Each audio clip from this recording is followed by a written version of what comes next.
So, a former CNN political analyst, Chris Cillizza, said on Thursday that a Republican-controlled Senate is virtually a guarantee if President Donald Trump wins in November.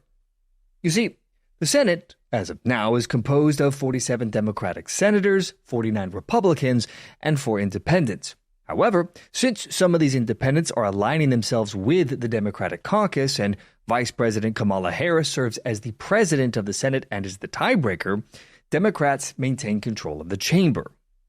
Cillizza went on to say that the map looks pretty good for Republicans. There are 23 Democratic seats up in 2024 in November, and there are 11 Republican seats. And of those 23, 3, West Virginia, Ohio, and Montana, went for Donald Trump by pretty considerable margins back in 2020. Now, the former CNN analyst went on to say that out of the 11 Republican seats, there are 0 that Joe Biden won in 2020. So not only do Democrats have more seats that they have to defend, those seats are not in great places. And he also pointed out that Senator Joe Manchin of West Virginia, who got elected as a Democrat, has left the party and is not seeking re-election. So in West Virginia, you have Republican Governor Jim Justice, who is now running for Manchin's seat. And according to Chris, it seems almost a shoo-in that he will win that state. He also pointed out that in Ohio, Trump is also likely to win that state by close to 10 points as of right now, making it extremely difficult for Democrat Sherrod Brown to win. And in Montana, Democrat Senator Jon Tester is pretty much toast because, as Chris pointed out, Trump won Montana by double digits, and he's probably going to repeat that performance in November. This means that for Tester, he would have to outperform whatever Joe Biden does by double digits to have a prayer of winning. Now, Chris also talked about how Democrats have a lot of vulnerability. All in all, the former analyst for CNN is putting 8 seats at risk for the Democratic Party, with the Republicans having no seats that appear to be in danger at all right now. So there really is palpable fear from elected Democrats who realize that they're in deep, deep trouble. So now what we're seeing is they are trying to sever themselves from Joe Biden. And this will take us to our article for today. This is by Axios. It's written by Andrew Solender, and he titled the article, "Some Democrats Try to Biden-Proof Their 2024 Campaigns." He writes, to some Democrats running in key congressional races, the 2024 election is about abortion rights, MAGA extremism, inflation, the border, local issues, anything except President Biden. Biden may get a bump in support because of Donald Trump's felony conviction, although I would argue that's going to have the opposite effect here. But several Democratic lawmakers tell Axios that the president's middling poll numbers to date have made distinguishing themselves from him a priority. Let's see. He quotes one House Democrat who says more distancing now as his numbers continue to tank. The member who spoke on condition of anonymity, of course, so that he could offer candid thoughts on Biden's campaign, said they are, quote, pretty much washing my hands of his campaign. Another House Democrat said there is always an element where you run your own race, but now it's even more pronounced given the president's weakness. Then there's Tom Perisco, a former executive director of the Democratic Congressional Campaign Committee, who said that many Democrats are, quote, not putting Biden at the center of their campaigns because they all have their own records. They're not really connected to Biden. And then there's the Democratic strategist Eric Koch, who said that Democrats are running against a series of weirdos, anti-abortion nuts, and MAGA kooks. So it's no surprise they are focusing their attacks on them and highlighting local issues. Now, Biden goes on to write that a Biden campaign spokesperson said that Joe Biden created 15 million jobs, capped the price of insulin at $35, and made healthcare more affordable than ever. And that the record of historic results for the American people is what the president and Democrats across the country will be running on in November. He added that Republicans are stuck defending Trump's promises to cut taxes for the billionaires at the expense of the middle class and ban abortion nationwide. You gotta love the way that this article was written. Now look, the poor spokesperson for Biden, he has to try and put a positive spin on the absolute hellhole that has been the economy. But aside from that, the reason why these Democrats are running from Biden is because they know that the stink of him and his administration would surely sink their prospects at getting elected.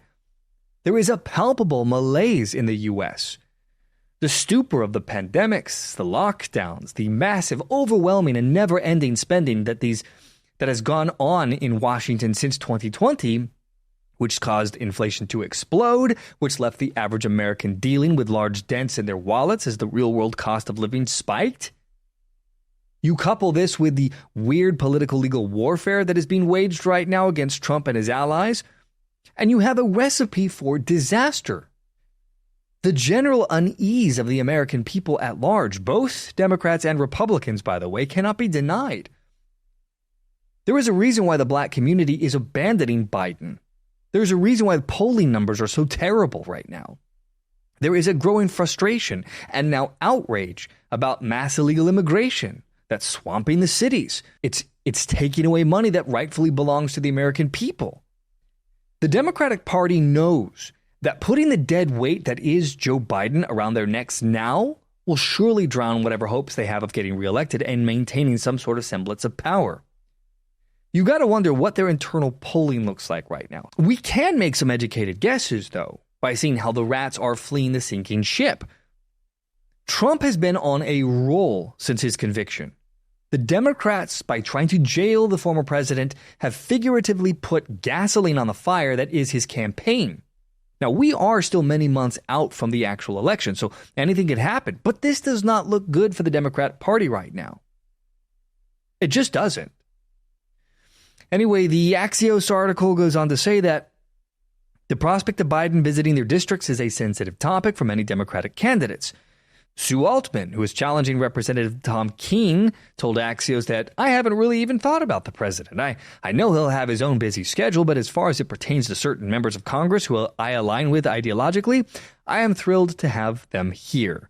And another House Democrat described a recent moment of alarm that Biden was going to come to my district. This does not look good. The mantra of public polling that the race is still tight that we're seeing doesn't seem to jibe with what's going on in the background here. And meanwhile, Donald Trump is continuing to raise incredible amounts of money for his campaign. During a speech at a Turning Point Action event, the former president announced that he has raised now $400 million since he was convicted in the New York City trial. Take a look at this. I just went through a rigged trial in New York with a highly conflicted, and I mean highly conflicted, judge, where there was no crime. It was made up, fabricated stuff. They didn't want to bring the case. They could have brought the case 7 years ago. It's only when you run for office they bring cases. But they would have done that 7 years ago, not in the middle of my presidential campaign, where we're beating Biden, by the way, by a lot. Did you see? The American people don't like election interference like this. And by the way, right after the announcement of this, more campaign funds were given to this campaign than any campaign, they think, in history. Almost $400 million. 400! No, but it's never been, nobody's ever seen, because they know it was rigged. They know it's a corrupt system. They know all about it. But with your help, less than 5 months from now, and we're going, and I'll tell you what, we have to change the system. We have to straighten out what's going on in these sports.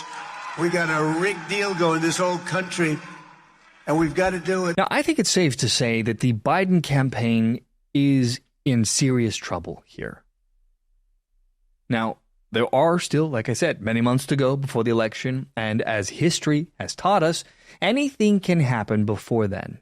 So buckle up. It's going to get weird. There's going to be a lot of chaos, I think. But regardless, we will be here to talk about it as it happens. From the To Be Frank show, my friends, I am Adrian. Thanks for watching. I'll see you all next time.